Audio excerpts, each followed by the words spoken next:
আজকে গোটা ভারতবর্ষে যে অস্বস্তিকর পরিবেশ তৈরি করা হয়েছে, বিশেষ করে রাজনৈতিক কারবারি যারা, তারা জনগণকে, জনগণের ভোটে সিংহাসন দখল করে আজকে জনগণকে তারা বিভিন্নভাবে পেরেশানির মধ্যে রেখেছে। আজকে এই মহাসমাবেশ মূলত সম্প্রতি উত্তরপ্রদেশের কানপুরে, সেখানে সংখ্যালঘু সম্প্রদায় বিশ্বনবী দিবস উপলক্ষে আই লাভ মুহাম্মদ সাল্লাল্লাহু আলাইহি ওয়াসাল্লাম এই লেখা পোস্টারকে ঘিরে সেখানকার যোগী সরকার, উত্তরপ্রদেশের সরকার সংখ্যালঘু সম্প্রদায়ের বিরুদ্ধে এফআইআর দায়ের করেছে। ভারতবর্ষ ধর্মনিরপেক্ষ সার্বভৌম গণতান্ত্রিক একটা রাষ্ট্র, সেখানে বিখ্যাত মনীষী, আমাদের হৃদয়, আমাদের ঈমান, আমাদের ভালোবাসা, আমরা রাসূলকে ভালোবাসি, সেই ভালোবাসার পরিপ্রকাশ করতে পারবে না সংখ্যালঘু সম্প্রদায়ের উপর এফআইআর দায়ের করে তাদেরকে কণ্ঠাসা করা হচ্ছে।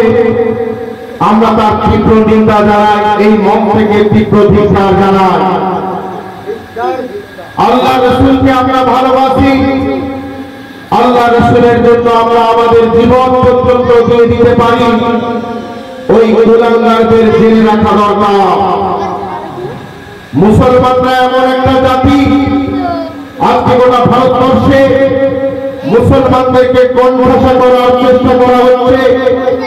আজকে গোটা ভারতবর্ষে সংখ্যালঘু সম্প্রদায়কে কণ্ঠাসা করার চেষ্টা করছে, কিন্তু ওদের জেনে রাখা দরকার, এই জাতি সেই জাতি যে জাতি আল্লাহ রাসূল সাল্লাল্লাহু আলাইহি ওয়াসাল্লামের কেবল ডাকে, ঢাল নাই, তরোয়াল নাই, অন্যায়ের বিরুদ্ধে ন্যায়কে প্রতিষ্ঠা করার জন্য খালিদ বিন ওয়ালিদ একাই দাঁড়িয়ে পড়েছিলেন মক্কার কুরাইশ কাফেরদের বিরুদ্ধে।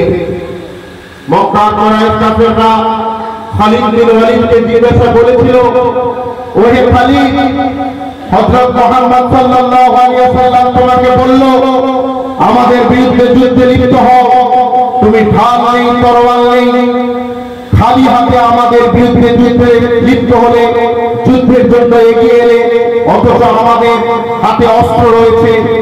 খালিদ বিন ওয়ালিদ বলেছিল, আমার ঢাল নেই, তরোয়াল নেই, তো কি হয়েছে? ন্যায়কে প্রতিষ্ঠার জন্য, অন্যায়কে নির্মূল করার জন্য আমার এক হাতে রয়েছে লা ইলাহা ইল্লাল্লাহ, অপর হাতে রয়েছে মুহাম্মাদুর রাসূলুল্লাহ সাল্লাল্লাহু আলাইহি ওয়াসাল্লাম, এটাই যথেষ্ট। মুসলমানরা সেই জাতি যে জাতি বছরের পর বছর, বছরের একটা মাস না খেয়ে তারা রোজা রাখে, সেই জাতিকে খাদ্যের ভয় দেখিয়ে কোনো লাভ নেই, আমরা না খেয়েই থাকতে পারি। এই জাতি সেই জাতি যে জাতি হামজা রাদিয়াল্লাহু তাআলা করে নববধূ সুন্দরী স্ত্রীকে রেখে জিহাদের ময়দানে হাসতে হাসতে শহীদ হওয়া জাতি। এই জাতিকে তোমরা নারী লোভী বলতে পারো, কিন্তু এই জাতি কখনো নারী লোভী হতে পারে না। আজকে বিভিন্ন ভাবে আমাদের বিরুদ্ধে চক্রান্ত হচ্ছে। এই ভারতবর্ষ সার্বভৌম গণতান্ত্রিক ধর্মনিরপেক্ষ একটি রাষ্ট্র, নানা ভাষাভাষীর মানুষ, নানা জাতি, ধর্ম, বর্ণ নির্বিশেষে সবাই আমরা এই ভারতবর্ষে একতার সঙ্গে মিলেমিশে বসবাস করছি।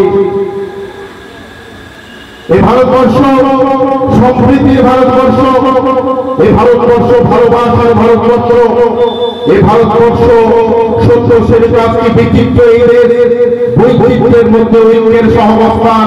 পৃথিবীর আর কোন দেশ এমন আছে বলে আমার জানা নেই। এই ভারতবর্ষকে স্বাধীন করার জন্য লক্ষ লক্ষ হাজার হাজার ওলামা জাতি সম্প্রদায় তারা নিজেদের জীবনের বিনিময় হলেও এ দেশকে তারা নিজেদের জীবনের বিনিময়ে রক্তের বিনিময়ে এ দেশের স্বাধীনতা তারা এনে দিয়েছে। এ ভারতবর্ষ যেমন বিনয় বাদল দীনেশ, এ ভারতবর্ষ যেমন ক্ষুদিরাম বসু, এ ভারতবর্ষ যেমন মাতঙ্গিনী হাজরা, এ ভারতবর্ষ যেমন কবিগুরু রবীন্দ্রনাথ ঠাকুরের, তেমন এ ভারতবর্ষ কাজী নজরুল ইসলামের, এ ভারতবর্ষ যেমন শহীদ আশফাকুল্লাহ, এ ভারতবর্ষ যেমন, এ ভারতের জমিন যেমন মৌলানা আবুল কালাম আজাদের, এ ভারতের মাটি যেমন বাংলার জমিনে ফুরফুরার জমিনে ঘুমিয়ে রয়েছেন মুজাদ্দেদে জামান দাদা হুজুর পীর কেবলা রহমাতুল্লাহ আলাইহি, তার এই জমিন এই ভারতবর্ষ যেমন নামারক্ষার জমিনে ঘুমিয়ে রয়েছেন আল্লাহর ওলি সুফি সাধক পীরে কামেল মরহুম মস্তানজি হযরত নিয়ামত আলী খান রহমাতুল্লাহ আলাইহি। এই দেশের জন্য আমরা কত না কি করেছি, আজকে আমাদেরকে বলা হচ্ছে দেশ থেকে তোমাদের চলে যেতে হবে। একটা রাজনৈতিক দল বলছে এ দেশ থেকে তোমাদের চলে যেতে হবে, তোমাদের তাড়িয়ে দেব। আরেকটা রাজনৈতিক দল বলছে এ দেশে তোমাদের রাখবো। আমি বলি এ দেশ তো আমাদের সকলে, এ দেশ থেকে তাড়িয়ে দেওয়ার তুমি কে? আর যে বলছে এ দেশে রাখবো, তুমি মাকে এ দেশে রাখা, কারণ এই জমি তো আমাদের সকলে, তুমি রাখার কে? সুতরাং দুটো রাজনৈতিক দল সত্য কথা বলতে হয়। আল্লাহ তাআলা বলছেন ইয়া আইয়ুহাল্লাযীনা আমানু তাকুল্লাহা ওয়া কুলু কওলান সাদীদা, হে বিশ্বাসী বান্দা আল্লাহকে ভয় করো আর ন্যায় কথা বলো, সঠিক কথা বলো, ন্যায়ের মধ্যে কায়েম করো। ভারতবর্ষে আমরা পশ্চিমবঙ্গ থেকে দেখছি দুটো রাজনৈতিক দল তারা অস্থির পরিবেশ তৈরি করে রেখেছে। মুসলমানদের জন্য একটা যদি হয় প্রকাশ্য দুশমন, একটা রাজনৈতিক দল হচ্ছে আমাদের প্রকাশ্য দুশমন, তাদেরকে আমরা বলি, সেই রাজনৈতিক দলকে বলি মক্কার আবু জেহেলের সঙ্গে তুলনা করছি।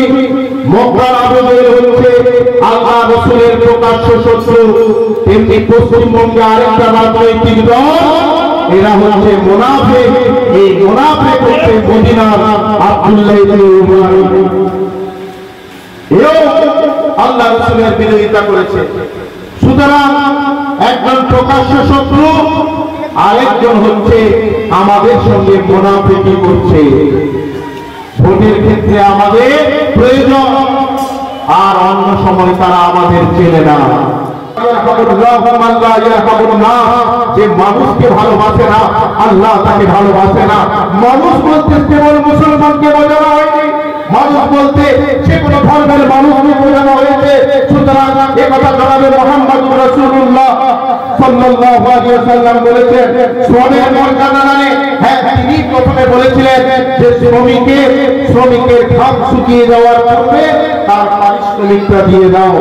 গৃহী রূপে, স্বামী রূপে, স্বাবলম্বনে, চরিত্রে মাধ্যমে হচ্ছে বীর বেশে, রাষ্ট্রনায়ক রূপে, যুগ সমস্যার সমাধানে, বিবাহ প্রথা প্রণয়নে, মানুষের বলিষ্ঠ রূপদানে, বৈজ্ঞানিক রূপে, বিশ্বজনীন রূপে, বিশ্বের সর্বশ্রেষ্ঠ মহামানব রূপে জনাবে মুহাম্মদুর রাসূলুল্লাহ সাল্লাল্লাহু আলাইহি ওয়াসাল্লাম, তার যে অবদান পৃথিবীর ইতিহাসে আর নাই। সুতরাং সেই রাসূল সম্পর্কে তোমরা বলো কি করে? আজকে আমার রাসূলকে নিয়ে নানা রকম কটূক্তি তোমরা করো, তোমরা কুলাঙ্গার। আমরা আমাদের জীবনের বিনিময়ে হলেও, জানের বিনিময়ে হলেও আল্লাহ রাসূলের সম্মান, তার মর্যাদাকে রক্ষা করব ইনশাআল্লাহ।